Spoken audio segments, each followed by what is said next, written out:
There is one thing that Jerry and Joan may be quite sure of on the magic island of Euclidia. No matter what part of this artificial island in the South Pacific they visit, they're going to get action of some kind. When Captain Bradford was put to sleep by a ray gun in their prison cells, and Mrs. Gregory offered to remain with the captain until he recovered, it was decided that Jerry and Joan should go alone on a tour of as much of the island as they were allowed to reach. Their friend, the Euclidean girl submarine commander, has just left them in a tiny storage closet on the 9th level below the surface. And, as there is no echo heard, Jerry and Joan feel safe in talking the situation over. Oh, all right, then. All right. I'm right. Very well, Jerry. You are correct. I said that girl submarine commander was a friend of ours, didn't I? You did? And she just now helped us out a lot, didn't she? How? By telling us we had 3 days to plan what we were going to do about escaping from this place. Her assistance would have been more valuable had she offered a plan of escape. Oh, sure. And she could have been a real help if she'd dug up a magic carpet and had us all back in Hollywood in 10 minutes. Well, you ought to be blamed grateful for what she did tell us. Why, in 3 days we can do a whole lot. And we'd better start right now. Do you have a plan? Yeah. Keep moving. Standing still's no good. Then let us go at once. Have you got any idea what the directions are down here? No, Jerry. Sections of the island may be revolved, and as you know, the entire island has been moved. It is quite impossible to determine any direction. Okay, Joan. We'll just get out in the hall and start. We may speak freely without fear of detection as long as our voices remain normal in tone. But when they get that funny hollow sound, Euclideans are listening to us, huh? That is right. Then let's remember that, and when our voices start jumping back at us out of the walls, quit talking.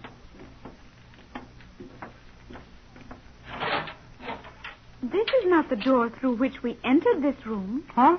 Not the same door? No. We entered through that door. Then where does...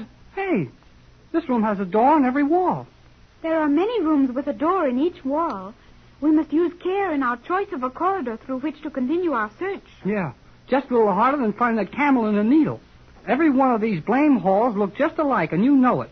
They're all shining steel tunnels, so we haven't got any choice. But if you say this is a different door from the one we came in, then let's go this way. We may as well. To retrace our former course would only take us back to the cells occupied by Mother and the Captain. Precisely. Jerry Hall! You do not like that word. Why do you use it? Well, just to get your goat. How many times must I remind you that I have no goat? Never mind flying off the handle every time I open my mouth. Let's get busy.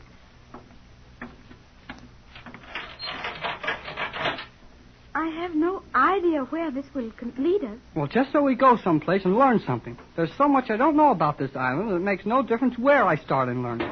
Hey, ouch! Jerry, did you hurt yourself? No, I didn't hurt myself, but this whatever it is here sure didn't do me any good. I can see nothing there.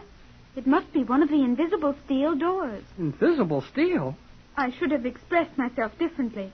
The door is actually so perfectly transparent that it is impossible to detect its presence with the eye. Hence, it is called invisible. You mean there's a steel door right here in front of me? Feel it with your hand. Well, golly whiskers. That stuff is clearer than glass. I can see the whole corridor through it, and it's still as strong as steel. Euclidia is a place of wonders to those who are not accustomed to it. You've been here 14 years, and you get plenty of surprises, I notice. I was not attempting to appear superior, Jerry. Okay, just so you don't. Remember what I told you. The higher they are, the harder they fall. Who will fall from what? Oh, skip it. And let's get around the other side of this invisible door and see what goes on there. Oh, all these blame hallways look just alike to me. We do not know where we are going. Nope, but we're on our way. Why are you walking with your arm out before you? Oh, so if I meet another of those funny steel doors, I'll bump my hand instead of my nose. This is most unusual, Jerry. Huh? What is? That we should be allowed to walk around so freely in these lower corridors. Some of the most carefully guarded secrets on the island are contained in these lower levels. Well, I sure haven't seen anything yet that I'd run home and tell about. Perhaps we haven't tried the proper doors. Well, we'll keep on trying them until somebody stops us. And here's where we try another one. Right now. You are very careless in your method of striking these doors. They won't bite, will they? Some of them are electrified. Hey, fine time to tell me that, after letting me open 2 of them with my bare hands. Well, what do you do with these things? I would suggest that you press against the door with your shoe. Yeah, maybe you're right. It does not open. I discovered that for myself. This door you must pull toward yourself. The small opening near the bottom will suffice. Use the toe of your shoe. You do see things at that, don't you? On Euclidia, our powers of I observation... know. But let's go on hunting places to learn things. Hey, Joan, did you notice that? While the door was open, the communication channels were active. Yeah, and somebody heard what we said. But we said nothing while the door was open. Then somebody heard nothing, which is swell. But how about that echoing noise? Doesn't that mean the opening of that door was registered on some of their instruments? Presumably. But it may be some time before the graphs are calibrated and readings noted. The scientists are occupied otherwise. I think our progress is not being followed. Well, let's go some more then, and I hope you're right. We should now be nearing the center of the island. Center? It can't be. This thing is 1,000 feet across, isn't it? The main portion is 600, roughly. Actually, the diameter of the central section is exactly 1/10 of a nautical mile, or 608 feet. Well, I know we haven't walked any 300 feet since we left the confinement cells. Agreed. However, I think the cells are not on the extreme outer ring of the island. Furthermore, the narrowing curvature of these walls would indicate our progress toward the center. Looks like you're right. But what do we find when we hit the center? The central control elevator is the axis of Euclidia. Well, then maybe we can get up in that elevator shaft and see what's going on in some of the other levels. It will not be so simple, I think. While I am not familiar with this level, it is only logical to suppose that we will find various chambers arranged around the elevator shaft. And maybe somebody in those chambers won't like the idea of our touring around. Precisely. Oh, undoubtedly. Well, if we're near the center, we'll soon find out, because here comes another door. Jerry, the door is not coming. Well, we're coming to the door. What's the difference? A great deal. If the door were moving toward us... All right. I'm sorry I started it, but here is the door. We should proceed with more than usual care now. I know it. But how am I going to do anything about it? The door and walls will be soundproofed. It would do no good to listen at the door. Well, that's what I was afraid of. Yet I fear that something we will regret will follow the opening of that door. What, for instance? I do not know. Sure, you're a help. If you were clever enough to ridicule me, you would not need my help. Well, you win. Let's go on in. But we may be in danger. We are in that anyhow. And we've got to do everything we can to get your mother and Tex and ourselves out of this.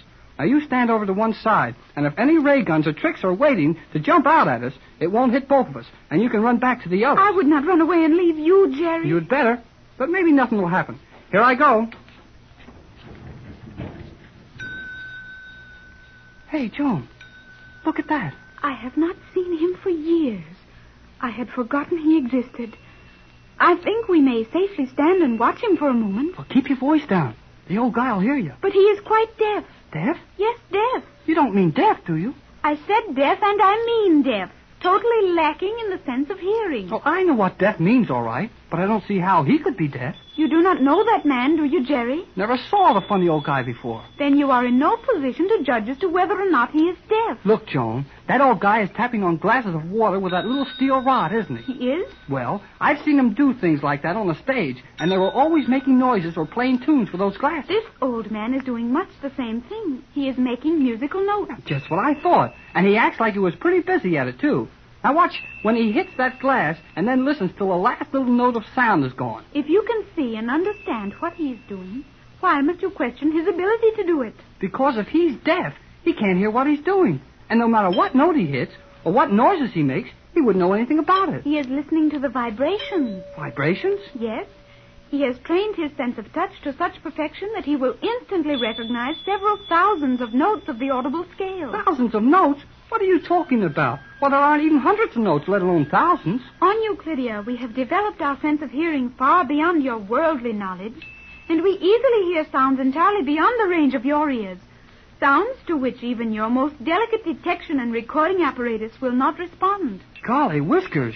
You mean we can only hear half of what's going on around us? You do not hear 1/100th of the sound waves beating at your ears. Well, maybe not, but I know that I hear plenty.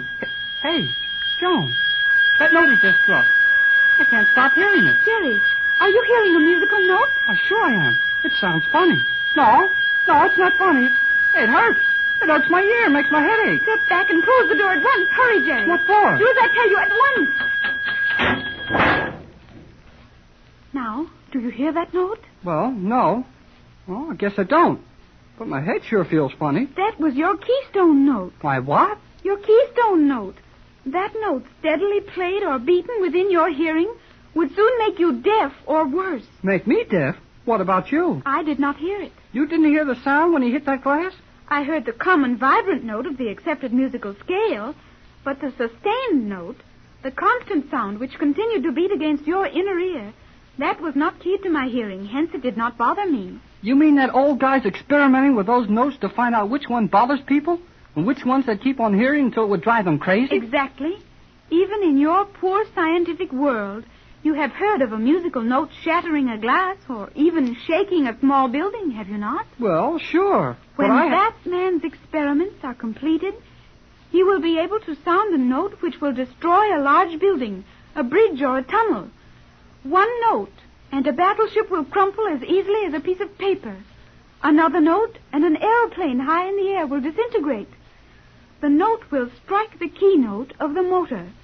The synchronization will be destroyed, and the machine will shake itself to pieces in a matter of seconds. Golly whiskers. Why, if they could really do that, these crazy scientists could capture the whole world without hurting anyone. And they wouldn't need one single gun or a weapon of any kind. Precisely, Jerry. You have seen only one of the many devices being made ready for G-47's conquest of the world. Yet that one alone should convince you of the futility of ever escaping from this island and coming back to take it over. Well, it don't look so good. I'll say that.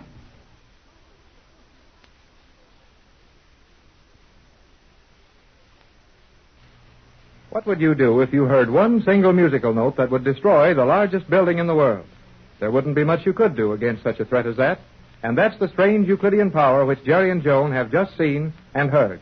Down on the 9th level below the surface of the island, Jerry and Joan have been scouting around trying to find a possible avenue of escape, while Joan's mother has been taking care of the unconscious Captain Bradford.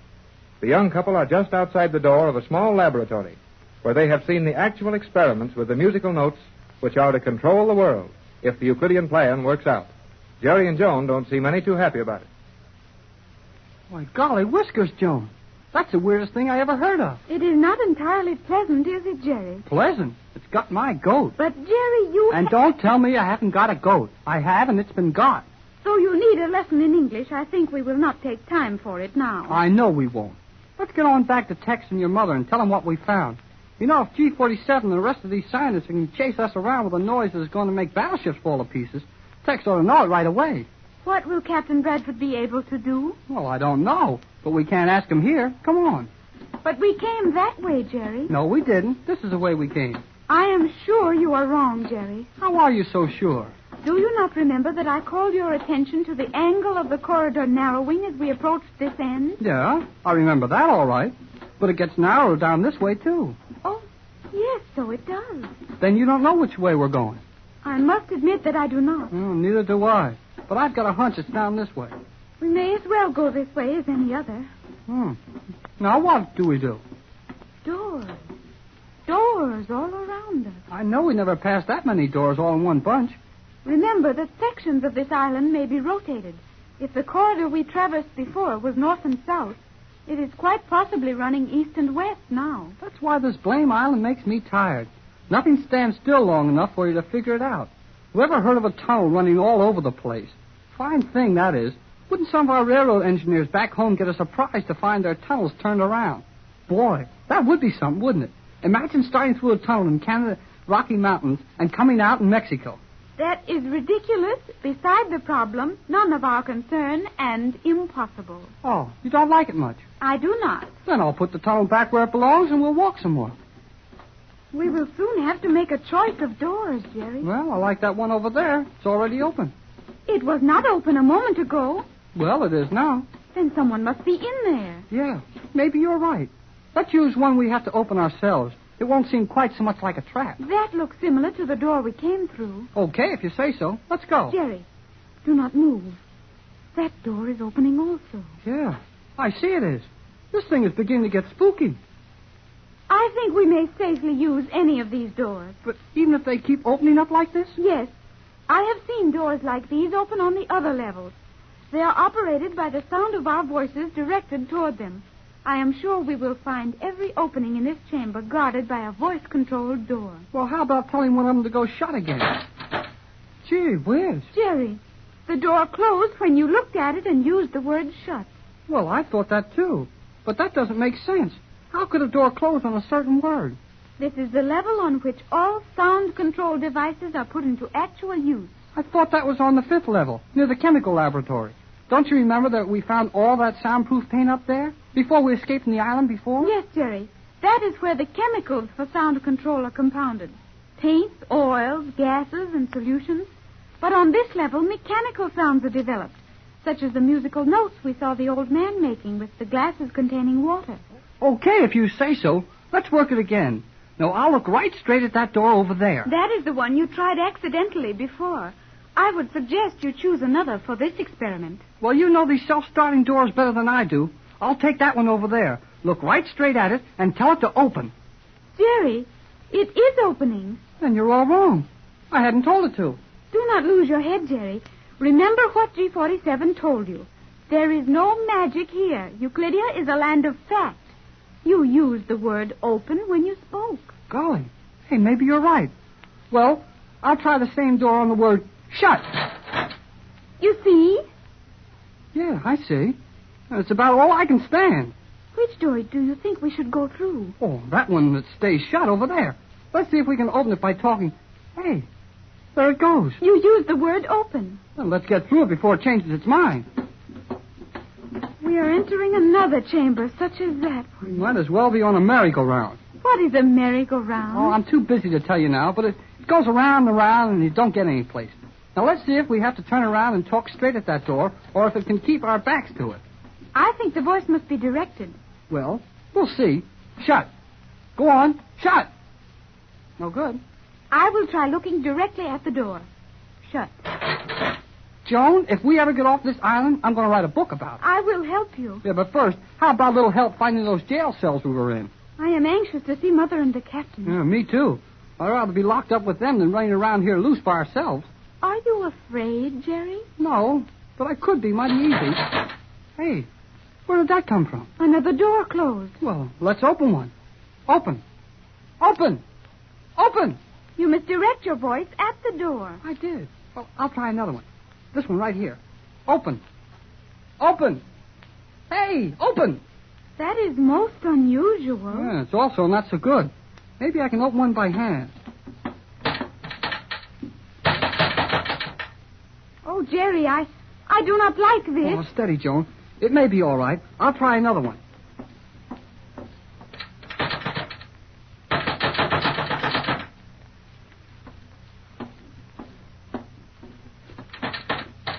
Oh, Jerry, we are prisoners in this room. All the doors are closed against us. Well, it looks that way, Joan, but we'll have to keep trying.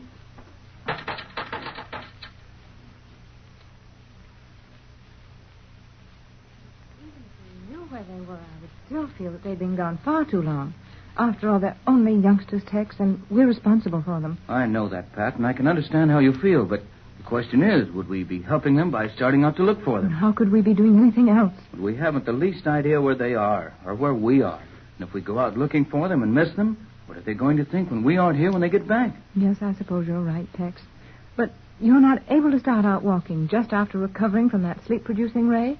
But I can't sit here much longer. Well, I suppose we'll help them just as much by moving as by sitting still. They're no more afraid of this place than we are. Let's go, Pat. Oh, are you sure you're equal to it, dear? I'm equal to anything where you're concerned, Pat. You always have been. And I haven't been very appreciative lately. But one of these days, when this is all over... I know, Pat, and don't worry about that now. The most important thing is to find those kids and get ourselves organized around here. You're quite sure it won't be too much for you? Oh, I'm all right. That ray gun didn't do anything but put me to sleep. Maybe a little dopey for a while, but if you do the thinking, I can at least tag along behind you. Have you any idea where we are? Not the slightest. Joan said she thought we were on the 9th level. But as to what side of the island or where we go from here, I can't even make a good guess. Well, at least we know we can find the elevator if we return the same way we were brought in here. Yeah, if we can remember how we came. Now, if we can open this door without getting put to sleep again. Jerry and Joan went out without trouble. Joan's theory was that the ray gun had been set to fire only one shot when the door was opened, predicated on the belief that one shot would discourage any further attempts to leave. Well, let's hope she was right. How about that water? Well, the corridor was dry when they left. Okay, then here goes. Well, nothing happens. Here we go. It isn't going to be very easy to find our way. These walls and doors look exactly alike in every direction. Yes, and they're all made of that transparent steel, with us on the wrong side of them to see anything. And most likely every move we make is being watched and every word overheard. I don't think so. Joan said she was sure G-47 and all his men were busy trying to figure out how to move this island without disturbing the surface of the water so much. And I suppose her judgment is better than ours where this mad place is concerned. That should be. Well, now where do we go? Probably doesn't make much difference. I imagine we'll have to continue looking everywhere until we find them. Well, this door looks as good as any other. Well, shouldn't you listen before you open it? Wouldn't do any good. They're soundproof. No matter where we are on this island, the story is always the same. No chance to protect ourselves. Just stumble along blindly, trusting to luck. Seems to be about all we can do, all right. We might as well get at it.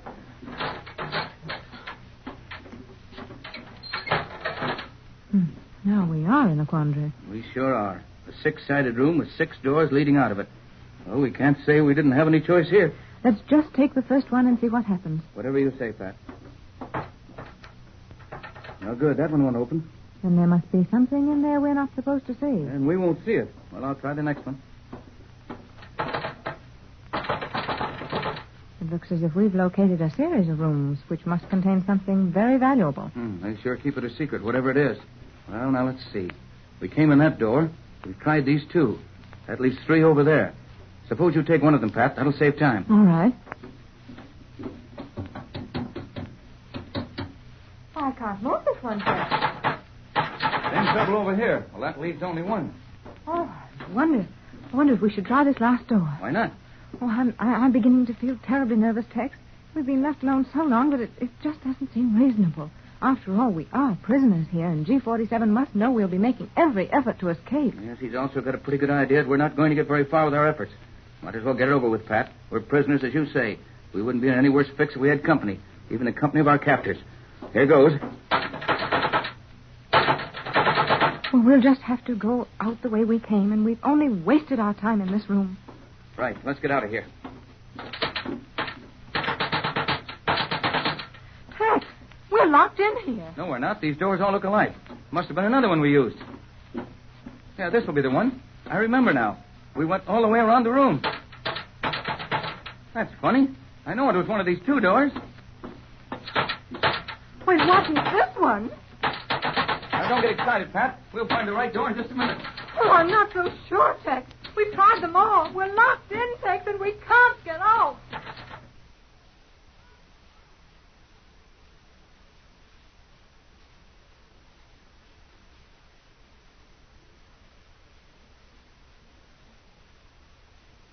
The magic island of Euclidia may be a grand place for G-47 and his scientists, but the Gregory yacht party are not enjoying it much.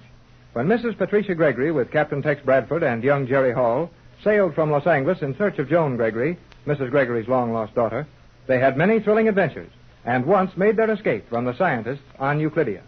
Their freedom lasted only a few hours, however, and once again they are prisoners, held in the 9th level of the artificial island.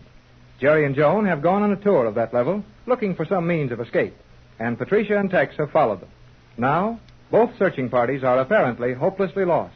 As the last time we saw them, Jerry and Joan were locked in one steel room, and the captain and Mrs. Gregory in another, where we find them now. Oh, it's no use, Tex. We're locked in this room to stay. Sure looks like it, Pat, but why? Well, we're prisoners, of course. Yes, but why should this one room close up automatically as soon as we get in it? I'm not convinced Joan was right about the scientists all giving their attention to something else. I think we've been watched all the time, and this room is a handy place to keep us until G-47 is ready to do what he sees fit to do with us. You may be right. One thing is sure. There's no sense in wearing out our hands trying to push these steel doors open. Look, Tex, how beautifully polished this steel is. These doors are perfect mirrors. Mirrors? Uh-huh. That's it. What's what? These panels are mirrors. Mirrors of polished steel. Yes, but Well, what? don't you see, Pat? They're not doors at all. Not doors? No. But they must be. They all look exactly alike. Yeah, they look alike, but they aren't. Don't you see it? They really are mirrors.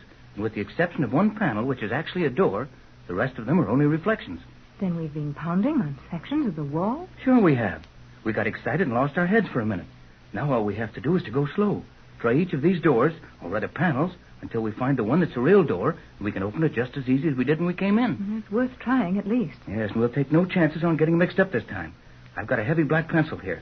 We'll make a mark on each panel we try, and we won't be doing all that over again. All right, well, we'll start with this one. No, it isn't here. I'm sure of that. Okay, then I'll make a big cross on it, and we'll know what's been... That's funny. Have you anything to sharpen the pencil with? Well, it's sharp enough. But it didn't leave any mark on the door, Tex. Watch it now while I try it again. Tex, did you see that? Yes, it did make a mark. But within a fraction of a second, almost instantly, the mark faded out. I don't like this. Everything we come in contact with smacks of the supernatural. Well, it is a little nerve-wracking, but there's nothing supernatural about it. Well, that pencil mark disappearing so quickly certainly is... Some sort of paint they've treated these doors with, I think. Nothing to be afraid of. But it sure wrecks my idea about marking the panels. Then what are we to do? Well, let's see. Supposing we stand still and count all the panels in the room. Then count them as we go around. That should do it. What was that, Tex? Sounded like something heavy struck the roof of this room. There it is again. As if a large magnet. Pat, do you feel this room moving? Yes, Tex. Why, it's rising, isn't it? I'll say it's rising. This thing acts like an elevator. It must be an elevator. Jerry and Joan described the sound of those giant magnets when they rode in one of these elevators. That must be another level we've just passed. The 8th, if Joan was right about ourselves being on the 9th. But this can't be a regular elevator. Sure acts like one to me. But the size of it, Tex, as large as the living room in my home. I don't seem to care how big anything is around this island. If they want it moved, it moves. That must have been the 7th floor. Well, I'm glad we're going up. I'll feel better when we're near the surface of this island. It isn't very pleasant being locked up 90 feet below the surface of the ocean. But what if we're leaving Jerry and Joan down there? No use worrying about that now, Pat. We can't control this. We may be getting into a position to help them as well as ourselves. Yes, and that was the 6th level. And these levels are 10 feet in height. We're moving much slower than in an ordinary elevator. And this steel room must weigh as much as a half a dozen ordinary elevators. Of course. I wonder what we'll find at the surface. Probably a reception by someone who doesn't like us very well. And Jerry and Joan? We'll have to wait and see.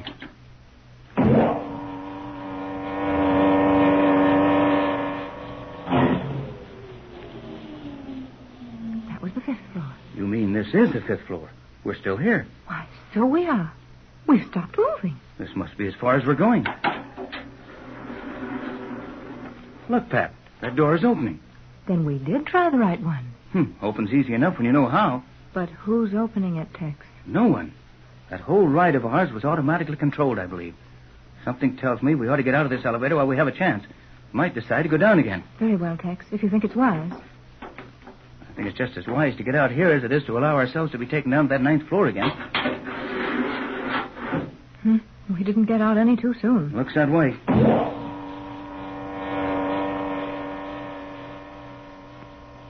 It sounded as if it went up. We might have stayed on it and reached the top of the island. I think we'll have a great deal more opportunity to look around here unmolested than we would have on the surface. No doubt of that. Let's start looking. Same thing here we had down below. Halls and halls full of shining steel doors. We don't know where any of them go. Joan said all elevator doors open toward the outer rim of the island. And if that's the case, we should be working toward the outside by going straight ahead. Right. We'll begin with this door in front of us.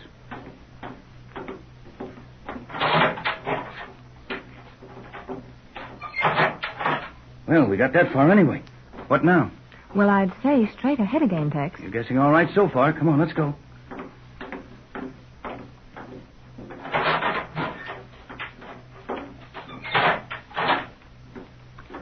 That's a queer-looking thing, Tex. Do you know what it is? I think it's the nose of one of the Euclidean submarines. Yep, that's what it is. We're in one of the submarine locks. That's the opening in the nose of the sub.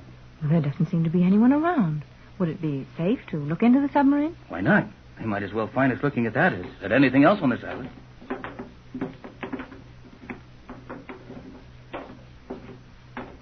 Tex, there's someone in that submarine. Are you sure? Yes, way back in the stern. I can see a shadow moving around. Can you see how many people there are? No. Why? I have one of the ray guns Joan got for us. I'd be tempted to argue with him if there weren't too many in there. It might work. Joan said the Euclideans never put more than 2 people on those subs under ordinary conditions. Hey, Mrs. Gregory, Captain Bradford. Pat, I thought I heard Jerry. Yes, but keep your voice down. If we heard him, those people in the submarine must have heard him, too. Mother, Captain, Come in here quietly without speaking further. Well, that was Joan, Tex. Quiet, Pat, and do as she said. I'll give you a hand. You'll have to climb up into the nose of that sub. Come on, easy now. I'll make it all right, Tex. Oh, Joan, dear, what on earth? Quiet, Mother. Get back into the central portion of the ship at once. What do I do, Joan? Same as Mother. Hurry and quietly. Come here, Jerry. Quietly now. Sure, I know. Help me close this port. Gently. Gently, it is.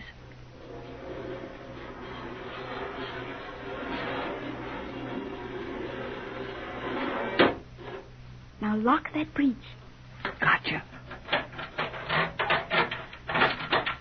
And now we can hurry back to Mother and the captain in the central section. Better be quiet about it. There is no need for silence now. I have cut off all possible methods of communicating sound or motion to the island. I can see that you're confident we may speak with safety now, Joan. We may indeed, Mother. Then tell us how you kids managed to get here and into this submarine. It was not cleverness on our part. I'll say it wasn't. Oh, boy. We got into a room all full of doors and couldn't get out. Well, that's just exactly what happened to us, wasn't it, Tex? Yes.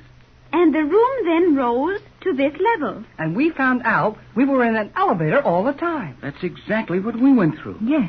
Well, when we found the nose of this thing open already for us and nobody here, we came aboard. And I had just completed testing the controls, and Jerry was to return to the 9th level in an attempt to bring you up here. But you got here all by yourselves. So let's get underway. What do you mean, underway? Surely, Mother. You and the captain sit back there where you will not interfere with the controls. Now, wait a minute. Hold on, Joan. You're not going to try to steal this Euclidean submarine. She's not going to do anything else but.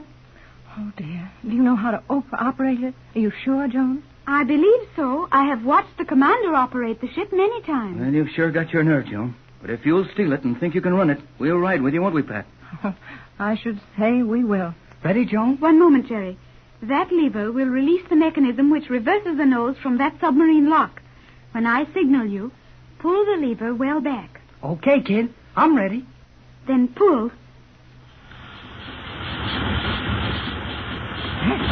Hello. No, we're not. That's just the outer shell revolver. But how can we see it? The submarine is constructed of transparent steel. Okay, Joan. The nose is clear. Now what? I will have to perform this alone.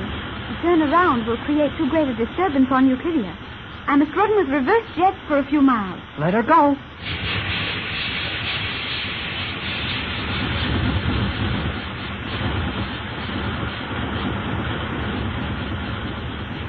Joan, we're going very fast to be running backwards, aren't we? The speed is identical with the best forward speed.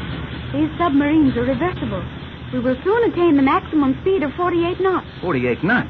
You mean this thing will make 48 knots an hour underwater? It sure will. This is the fastest submarine on the island. And it will operate at a depth of 1 mile, although not at that speed. But if we are pursued, I shall dive for the floor of one of the ocean canyons, and we will never be caught. Never be caught. Joan, dear, you can't mean we're actually getting away from Euclidia. To be sure, Mother. But, Joan, isn't there some way G-47 and the Sinus can overtake us or pull us back to the island? Not a chance, Tex. This is the fastest submarine they've got, and their magnetic stuff won't work on their own boat. Correct, Jerry. There is, to my knowledge, no possible way for us to be overtaken and returned to Euclidia. Oh, Joan, it's wonderful. Well, I can just hardly believe this. Must be true, though, Pat. We're sure leaving that place behind. And I'm not doing any crying over it. That magic island is all right for the guys who run it, but I've had enough. I, too, have had enough, Jerry. I will proceed at full speed.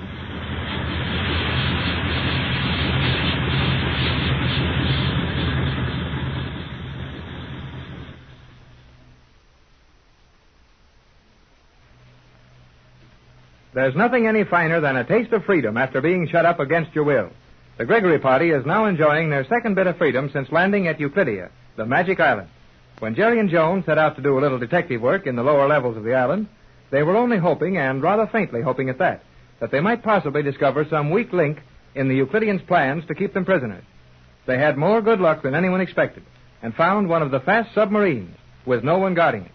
Mrs. Gregory and the captain arrived at the same time, and with Joan at the controls, our four friends have helped themselves to the 100-foot submarine. They are now racing to get away from Euclidia and the power of G-47 and his scientists. I believe we have now attained maximum speed. You may close that valve, Jerry. Okay, Joan. Close it is. How can you maintain your speed in this thing if we shut off the compressed air, Joan? The air is not used as motive power, Captain Bradford. It merely forces the fuel pellets into the combustion tank. But, Joan, darling, what makes this submarine go? Did you not see that small cylinder Jerry inserted in that heavy projectile-shaped tank? See here, Mrs. Gregory. One of these little things. I see them, Jerry, but they're hardly larger than a golf ball. They are quite large enough to propel this submersible ship for a distance of 25 miles at maximum speed. But, Joan, 25 miles on one of these little capsules? Approximately, Captain. Sure. There's enough of these little things here to take us to Los Angeles. To Los Angeles? Precisely, Mother. The first requirement when a submarine commander lands her boat at Euclidia is to refuel, and the minimum charge is for 5,000 miles. 5,000 miles. And we're only about 4,000 from home. Then you mean... Oh, I can't even seem to say it. You mean we're actually away from that island with enough fuel to take us safely back to California? I have stated the simple truth. Well, it may be the truth, Joan, but it isn't so simple. How's our speed now? We are making only 44 knots. There is some slight defect in the gas combustion apparatus. Only 44 knots. Yeah. Too bad we've got to crawl along at 44 miles an hour on the water. I'll bet the Navy would feel bad if their ships wouldn't do any better than this. There is no Navy in the world with a submarine that will make any such speed, or even half of it, Jerry. Oh, Johnny was only kidding you, Joan. 44 knots. 44 nautical miles an hour. Why, that's faster than our heavy surface craft can travel. It is interesting to contemplate the advances which may be made after this system of propulsion has been perfected. Yeah. Maybe they'll do all right after they've quit fooling around and really get these things to running. Now, Jerry, if you'll let Joan be sensible for a few minutes, I'd like to ask her a few questions about the continued operation of this boat and learn something about how to navigate. This is my first submarine experience. Okay, Tex. I'll keep still. What is it you wish to know, Captain? Well, you started this thing and you're keeping it running. So if you know how to do that, I'll leave it in your hands. But I'd like to be of some help to you. Thought it might be with the navigation. Tex is one of the finest navigators in America, Joan. That is interesting, but there is no need for your services at this time, Captain. Looks like we're just going for the ride. Sure looks that way, Jerry.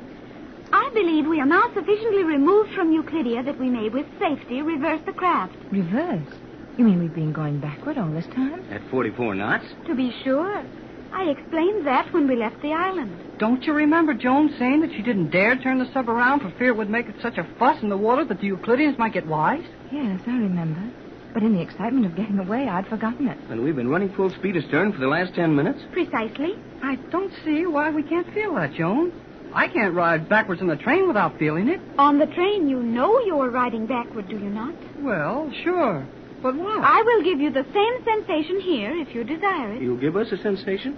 How can you do anything about that, Joan? We've been steadily running backward, and I hadn't noticed it. I will open the visibility slides in the sides of the submarine. Hey!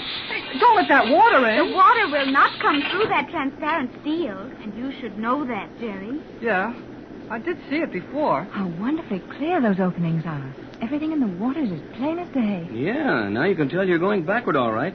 Seeing that marine life scooting by in the wrong direction could be mighty upsetting. I think I'd just as soon go forward, Skipper. I will now reverse the craft. What, at this speed? We will lose momentum gradually.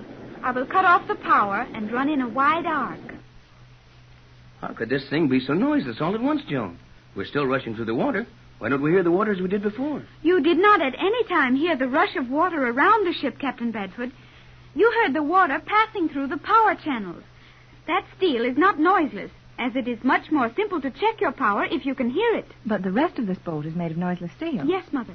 Boy, you sure see things when you go riding with these Euclideans. I am no longer a Euclidean, Jerry. Good for you, Joan. Then you'd better remember that when we start to tell you how dumb they are in my world. Joan will soon be of our world, Jerry. That will make me very happy, Mother. In less than 80 hours, we will arrive in Los Angeles. Golly whiskers. I can't think of anything better than that to say, Jerry. It's almost too much for me.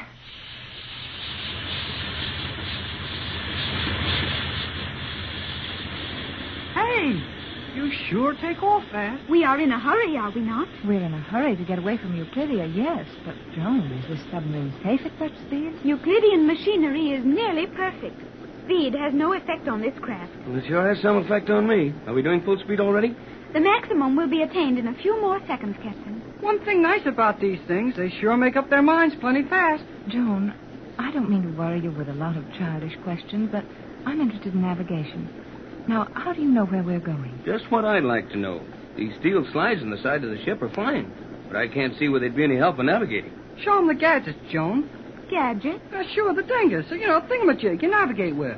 There is nothing like that here, but I will show you how the instruments operate. Oh, that'll do just as well. Well, I don't see any instruments, at least not enough to run a submarine with. We seem to be running all right, though. Operation of this submarine is very simple. I will pull down the chart of our present course. Our present course? Do you mean you've had this run charted in advance? Of course not, Mother. That would be quite impossible as we had no advanced knowledge of the cruise. Had you there, Pat? Never mind, Mrs. Gregory. I feel just like you do about it. There's a nice straight line with Los Angeles marked on the north end of it. But how did it get there? We haven't had any time to draw any pictures since we started. This is one of our 16 basic or permanent charts, showing a true course from Euclidia to the 16 principal ports of the world. And our course is a perfectly straight line? Insofar as navigation is concerned, yes. Although we will naturally deflect to avoid striking any undersea mountains. Hey, I hope we do. Yes, but what are you steering this thing with? It is not necessary to steer, as you term it. I have merely set this lever at the point marked Los Angeles, and in good time we will arrive at that destination. But it's impossible to sail a straight course for that distance. We must surely run dangerously near islands and sunken reefs. We will pass around them safely. The impulse deflectors will attend to that. We'll go around these things like that automatically? To be sure. Joan, you're sailing a submarine at over 40 miles an hour without being able to see where you're going? I am constantly watching the seaway on our course, and all is clear for several miles in advance of this ship. Where are you seeing all that? In this reflector suspended before me. You may look over my shoulder if you wish. Go ahead, Pat. Take a look. Oh, I'd like to. Tex, you can see through the water almost as clearly as you could see on the surface. Golly, whiskers. You sure can. Say, that's remarkable, Joan. How do they do it? We utilize an electric ray of atomic principle. This ray is projected directly in advance of the submarine. Mineral salts are dissolved along the course of the beam from the ray, and the dissolving salts form a path of remarkable clarity through the water. Well, that's nothing short of amazing. And you'd never be bothered by fog. Euclideans are not, as you say, bothered by fog under any conditions. This is only one of the many rays used under various conditions to control visibility. Huh. And everybody thought I was crazy when I said we were going to visit a magic island. There is no magic on Euclidia, Jerry. Yeah, I know. OG-47 is always raving about everything on that island being nothing but scientific fact, which is all okay with me. But just the same, it's the kind of stuff that they call magic in my country. I can understand how Jerry feels. When you see our world, Joan, and when you see how far we are behind Euclidia and all of our machines and inventions, you'll be able to understand why this seems like magic to us. I will try to understand. Do you realize that when this submarine plows into Los Angeles Harbor, that we'll be the most famous people in the world? After this small cruise, Euclidean submarines have circled the globe without rising to the surface. Oh, yeah? How do they carry enough fuel? We have a great deal of space here that is not being utilized. It is possible to carry fuel for 50,000 miles. Well, no matter what you think about this cruise, there's going to be a lot of excitement when we dock. Tex, this boat is armed, isn't it? I guess would be yes. You bet, with a capital Y. They've got enough trick weapons on board this thing to capture more than Los Angeles. Well, isn't that going to present something of a problem when we sail into the harbor? Entering a port with an armed vessel is something that takes a little preparation. Well, I think we can square that, Pat. After all, the government must have an idea as to what we're up against. But what can we do if they won't let us into the harbor? It's not a question of getting into the harbor. We'd be in there before anybody could stop us. What I don't like is the idea that someone will spread the story all over the waterfront. We'll have our hair full of newspaper reporters and newsreel cameras before we can protect our secret. You will not wish it known that a Euclidean submarine has brought you back to the United States? Why, Tex? A Euclidean must have agents in every country. They probably have instruments on the island strong enough to locate the submarine on the surface. They'd pick the news out of a dozen news broadcasts in an hour. I'd like to keep this quiet until I can get to the government agents. Take the proper steps to protect ourselves against the Euclideans, as well as to lay our plans about going back to take over that island. But we'll have to come up somewhere, Tex. And if we don't come up in some harbor, well, we'll never reach land, and I don't see how it can be helped. Can you offer anything, Joan? That is a simple problem. Maybe it is to you, but it looks plenty hard to me to pop up out in the ocean someplace, hide a submarine, and walk into the harbor. Jerry may be sketching it rather broadly, Joan, but that's what we have to think about. I will take care of that. When we reach a position within 5 miles of the harbor, We will submerge to the ocean floor. The submarine will remain there indefinitely, safely anchored, and we will proceed to the harbor with our life ring. Sounds easy. But 5 miles is a long ways to swim. If we could get out of a submarine on the ocean floor and reach the surface alive. Yeah, it's no sense to try to get from a sub to the surface. With the equipment I will show you, it will be easy. Please have no fear of that. If we are allowed to reach the harbor, I promise you we will land without the submarine and without trouble.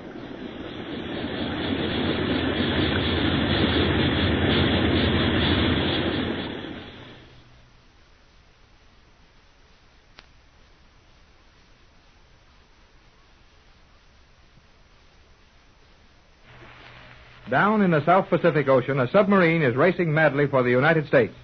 Just 4 hours ago, the Gregory party escaped from the island of Euclidia in a stolen Euclidean submarine. Joan Gregory, 15-year-old girl who has spent nearly all her life on the strange artificial island, is operating the submarine, while Jerry Hall, Mrs. Gregory, and Captain Bradford watch with interest and ply Joan with questions. The speedy undersea craft is making over 40 knots and is 8 fathoms below the surface of the water. Are you sure we've come that far, Joan? It is obvious that my instruments could not be wrong. We have progressed slightly more than 160 miles during the last 4 hours. Think of that, Pat.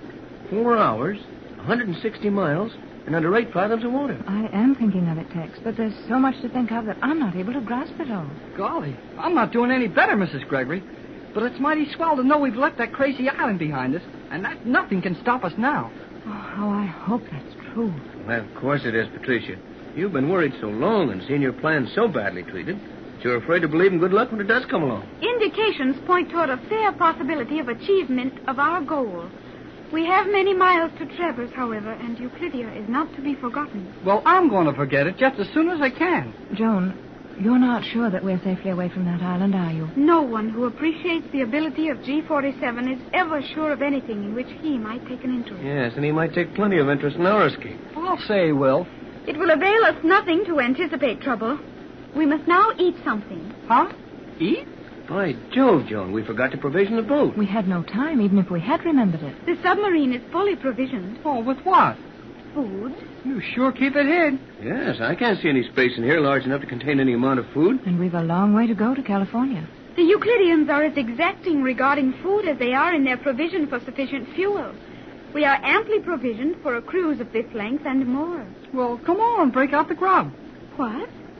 Jerry means let's eat. It would seem indicated as the passage of time since our last meal is slightly more than the customary period allowed to elapse. Maybe that's how you find out when it's time to eat, but I know when I'm hungry. Yes, and I'm a little inclined to figure the way Jerry does. My stomach is better than the clock. The thought of food had not occurred to you until I noted the fact that it was time to eat. Oh, that's what you think. I was plenty hungry long ago, but I didn't see any sense in asking for something we didn't have. That was my feeling, Jerry. I had thought of food some time ago, but I knew it wouldn't do any good to suggest it, as we'd only feel worse about not having any. It is amazing to learn how foolish people can be in your world. Foolish because we get hungry? Certainly not. Foolish because you refuse to accept the perfection of Euclidean preparations. It would be a serious offense if a Euclidean were to start on a trip without all necessary equipment and provisions. Oh, that's okay, too. But we stole this boat, and you don't always find a boat ready to steal all full of food. Well, supposing we'd met that Joan showed us up and asked for some of the food, huh? Yes. I can marvel at having the food just as comfortably while I'm eating it. Very well. Jerry. Aye, Skipper? I am not a skipper, Jerry. Okay. What do you want? Will you open the metal slide in the steel section near your left arm? Oh, this little thing here? Yes, that is Sure. it. You will observe a number of quartz vials, each labeled and numbered. Yeah, there's a lot of little bottles here. They're all marked D1 and Z4 and all such things. We will not require more than the one you have in your hand. That is marked Z4, is it not? Yeah, but what's in it? Our noonday meal. Huh? Joan, dear, are you looking at what Jerry has in his hand? I glanced at it. The label will be correct. But we're looking for something to eat. That vial contains sufficient for our needs at this time. Now, look, Joan. This bottle isn't any bigger than your thumb. Well, how can we eat out of that? If you will remove the cap, please. Okay, off comes the cap. Now, Mother, if you and the captain will extend your hands, Jerry will drop one of the tablets in each hand. Why, yes, but... Oh, good heavens, that little capsule isn't much larger than the end of a lead pencil. You will find it sufficient for a satisfying meal. A meal? This little pill is a meal? You are very skeptical, Captain Bradford. But let me advise you to eat the pellet at once. Much of the food value will be lost in the air if you continue to hold it in the palm of your hand. Oh, golly whiskers. Do you chew this up or just swallow it? If you wish to savor the exquisite taste, it is permissible to masticate and slowly swallow the food contents. Slowly swallow? How can you swallow a thing like that slowly? Jerry, taste your tablet. It is delicious. And give Joan hers. Oh, sure. Sorry, Joan. Here's your porterhouse steak. Hey, George, Pat, you're right. That tastes mighty good. Seems to taste like a good, healthy mouthful, too. Well, if it's all right with you two, I guess I can take a chance on it, too. But I can't see. Oh, golly whiskers. Now I've done it. I swallowed my dinner without even getting a chance to taste it. You will receive the food value as quickly as if you had tasted it. Many of the Euclideans prefer to swallow the pellets quickly, saving considerable time. Yeah, I guess it's too long for lunch if you take time to chew up a pill. What a bunch of people old G47 and his playmates are. Well, I must admit that was one of the most satisfying meals I've ever eaten. Oh, I feel so comfortably drowsy, just as if I'd eaten a little too much. It is not too much. Those tablets are scientifically correct in their food contents. Well, I feel all right. No, maybe that was all the lunch I ought to have.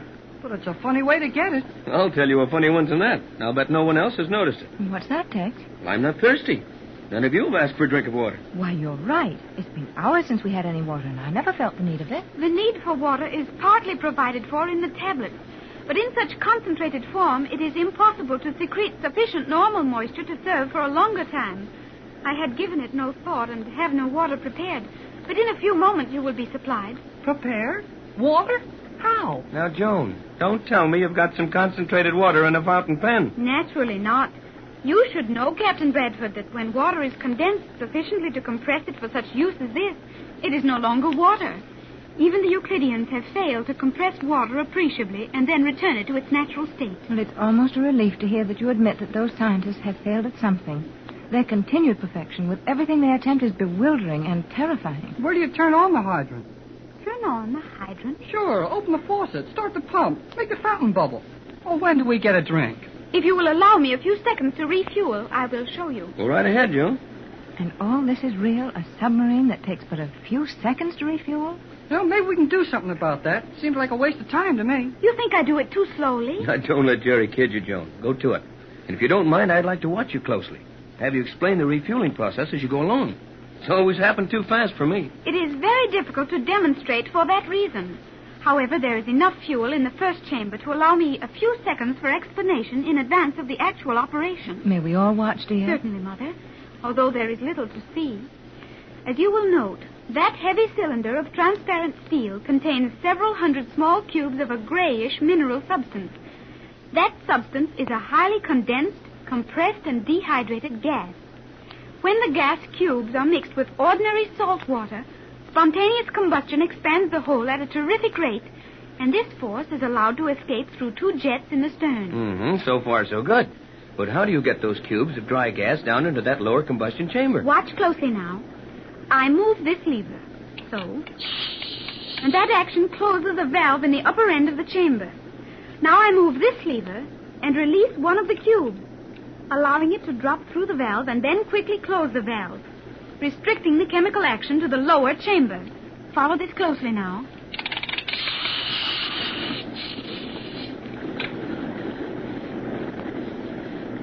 I hope you saw what you were looking for, Tex. It was much too rapid for me. Me, too. Oh, it's remarkable, Jerry. We'll certainly have wonderful stories to tell when we get back home. Yes, unless we can prove them, nobody's going to believe us. Well, we'll have a submarine to show them, and when we get some help and some of your foreigners using capturing the Magic Island, we can prove the whole thing then. You are very optimistic, Jerry, but that portion of our adventures is far from realization. Oh, Joan, dear, we'll get out of this all right. I feel it. Sure we will. Old G47 can't touch us now. Yeah, stop worrying about those Euclideans, Joan, and go on with our education. Now, where's this drink of water coming from? I am indeed sorry that the water was forgotten. We will now extract enough for our immediate uses. Extract it? Extract water? Precisely. Okay, precisely. Tell us how you get water out of a steel submarine. I get water out of the ocean. The ocean? You would find it simple to extract the salt from seawater and render it satisfactory for human consumption if you were in your laboratory, would you not? Of course, with proper apparatus. Retorts, stills, burners, and bell jars, but I'm lost here. Lost? But we are on our course. Oh, Tex, man. You left him hopelessly behind in your discussion, Joan, dear. Well, why don't you go ahead and show us, Joan, like you did about the compressed gas tablets for fuel? Well, I think that is best. We can always get a good general impression by watching you at work. In securing palatable water, we make use of the same principle you employ in your laboratory, that of distillation. However... What is it, Joan? Sounds like a carrier wave coming out of a radio. Tune it in quick, Joan. It might be Johnson trying to reach us. Not on that wavelength. There is no transmitter in your world with a frequency of that calibration. Well, it surely sounds like a radio. Yes, now, bet it is. You are indeed hearing the tuning signal of a transmission apparatus, but your friend Johnson will never be heard there. Well, what is it? The location beam from Euclidia. The magic island? Oh, they've located us. Steady, Pat. Now, what is it exactly, Joe? That constant signal will be received by every Euclidean receiving set all over the world. Every spy Euclidia has is getting it. And all will know that something is missing from Euclidia. And I suppose the search is on right now. You may be sure that the ocean and air are alive with Euclidean pursuit units at this moment, Captain. Oh, gee. Let's tune in on the island station and see what old G47 is broadcasting about. No. Our only hope of escaping location is to refuse to open our receiver to voice transmissions. That would break the beam, and the instruments on Euclidia would register it at once, giving them our exact distance from the island. You mean we can't even receive a message without being located? Exactly. But what if Johnson or some other rescue agency attempts to communicate with us? We will not receive their messages.